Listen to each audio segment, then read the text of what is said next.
Meu Senhor e meu Deus, creio firmemente que estás aqui, que me vês e que me ouves. Adoro-te com profunda reverência, peço-te perdão dos meus pecados e graça para fazer com fruto este tempo de oração.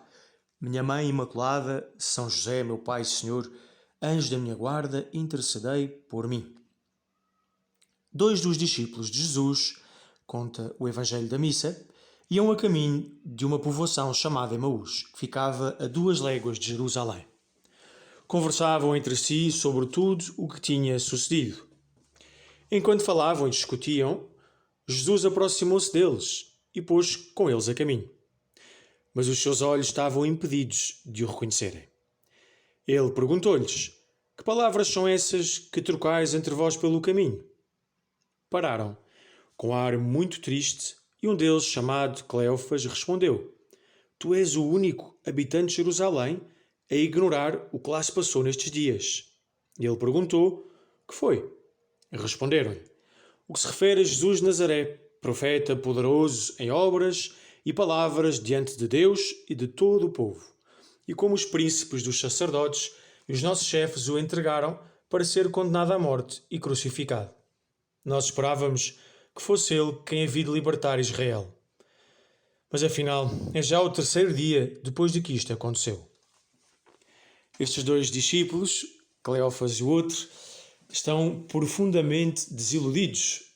Lembram-se que não fazia muito tempo tinham ouvido a pregação de Jesus, tinham presenciado os seus milagres, tinham-se entusiasmado com este profeta poderoso em obras e em palavras diante de Deus e de todo o povo.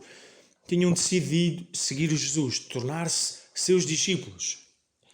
E assim também foi contigo e comigo, quando, talvez na adolescência ou já mais tarde, decidimos ser católicos, cristãos, a sério. Decidimos ser discípulos de Jesus, não só culturalmente, mas existencialmente. Pois bem, e tal como a eles, também Deus nos provoca, nos causa algumas desilusões, não porque proceda mal, mas porque age de modos que nós não conseguimos compreender. Estes dois tinham posto toda a confiança em Cristo. Esperavam a salvação de Israel e aquilo que aconteceu pareceu-lhes ser exatamente o contrário. Jesus foi capturado, depois foi levado ao tribunal pagão, foi condenado à morte e morte de cruz, uma morte terrível, uma humilhação sem comparação. Foi sepultado. Profunda desilusão. O plano deu tudo torto. E eles estão desorientados. Também acontece comigo e contigo. Quando Deus nos prega, entre aspas, estas partidas, também ficarmos desorientados, não sabermos muito bem para onde nos dirigirmos, como é que havemos de continuar, se seguir Jesus, se abraçar a fé, dá nisto, porque é que eu hei de continuar a segui-lo? Será que faz sentido continuar? Esta questão, esta dificuldade é perfeitamente compreensível. Mas também vemos que no meio desta aflição, no meio deste desnorteamento, é o próprio Jesus que se aproxima destes dois e que se põe com eles a caminho. Inicialmente eles não o reconhecem e isso pois acontece também comigo e contigo.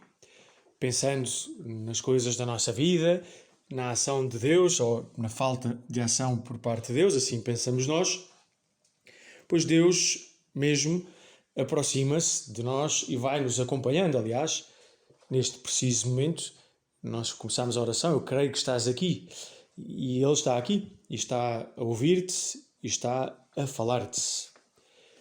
Ora, os discípulos ficam muito admirados com a pergunta de Jesus, mas é a maneira que Jesus arranja para entravar o diálogo com eles. À notícia triste, os discípulos juntam uma pequena semente de esperança.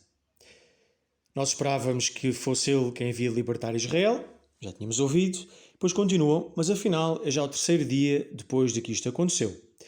É verdade que algumas mulheres do nosso grupo nos sobressaltaram, foram de madrugada ao sepulcro, não encontraram o corpo de Jesus e vieram dizer que lhes tinham aparecido uns anjos, a anunciar que ele estava vivo. Alguns dos nossos foram ao sepulcro e encontraram tudo como as mulheres tinham dito, mas a ele não o viram.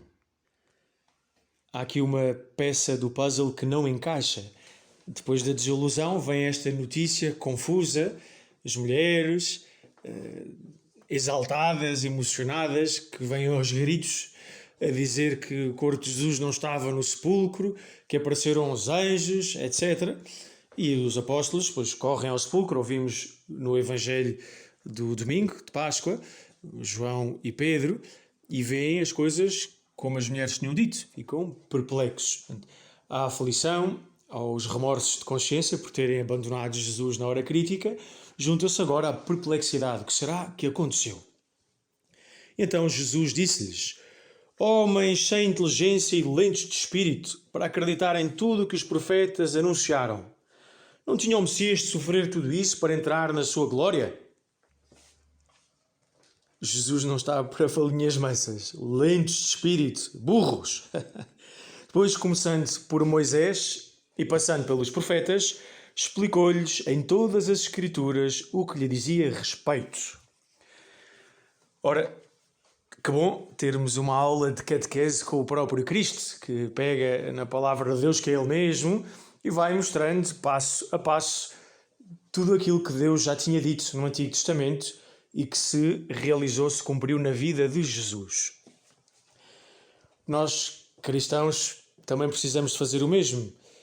É preciso que pegues na tua Bíblia, que a abras, que leias os Evangelhos, que leias o Novo Testamento, que leias o Antigo Testamento, que conheças bem a Bíblia.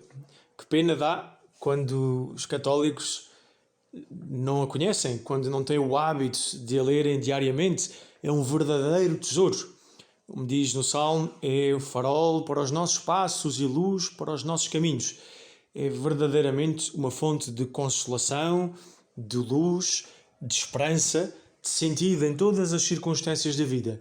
E à medida que nos vamos habituando a ler, a rezar com a Sagrada Escritura, vamos vendo como faz tudo sentido. As várias passagens vão-se ligando umas às outras e formam um todo que tem sentido. Deus faz as coisas de uma maneira infinitamente sábia. Pois bem, estes discípulos mais tarde vão confessar que à medida que Jesus lhes explicava as Escrituras, que os seus corações começaram a arder. Não gostavas que o mesmo acontecesse contigo? Pois pega na tua Bíblia, pega no Evangelho, pega nesta passagem dos discípulos de Emaús, capítulo 24, São Lucas, e lê pausadamente. Reza versículo a versículo, saboreia as palavras uma a uma, fecha os olhos, tenta imaginar a cena, estes dois a caminho. Provavelmente já viste quadros ou algum filme em que isto aparece, esta cena. E imagina Jesus a aproximar-se e que tu és um dos discípulos de Emaús e que naquele momento estás a abrir a Jesus o teu coração, a falar-lhe das tuas esperanças, das tuas desilusões, tudo o que acontece na tua vida. E depois vai lendo a palavra e deixa que Jesus faça luz naquilo que tu dizes. Ao chegarem perto da povoação para onde iam, Jesus fez menção de seguir para diante. A fingir, Jesus. Eles convenceram-no a ficar, dizendo: fica connosco, porque o dia está a terminar e vem caindo a noite. Também tu e eu queremos dizer o mesmo a Jesus, especialmente quando temos assim uma experiência próxima da presença de Deus na nossa oração. Senhor, não me deixes, ajuda-me a continuar contigo, a continuar consciente de que estás comigo. Jesus entrou e ficou com eles, e quando se pôs à mesa, tomou o pão, recitou a bênção, partiu-lhe e entregou-lhe. Nesse momento abriram-se-lhes os olhos e eles reconheceram. Mas ele desapareceu da sua presença. Pois o relato continua, mas já falámos do que eles dizem. Jesus parte o pão e os discípulos recordam-se daquele gesto, que era um gesto da última ceia. Ao partir o pão, dizem os padres da igreja, Jesus torna-se presente nesse pão e por isso deixa de estar visível. está presente na Eucaristia. E é aqui que tudo na Sagrada Escritura nos quer conduzir. É aqui que o próprio Jesus quer que tu e eu cheguemos a reconhecê-lo na fração do pão, a reconhecê-lo na Eucaristia. Se Jesus é nosso companheiro, porque está sempre connosco, dentro de nós, na nossa mente, à nossa volta, se o podemos encontrar e conversar com ele usando a Sagrada Escritura, pois, sem sombra de dúvida, o sítio, o lugar, a ocasião mais privilegiada em que o podemos contemplar, em que o podemos ouvir e o podemos receber, a Sagrada Comunhão, é o sacrifício da missa. Dou-te graças, meu Senhor e meu Deus, pelos bons propósitos, afetos e inspirações que me comunicaste nesta oração. Peço-te ajuda para os pôr em prática. Minha Mãe Imaculada, São José, meu Pai, Senhor, anjo da minha guarda, intercedei por mim.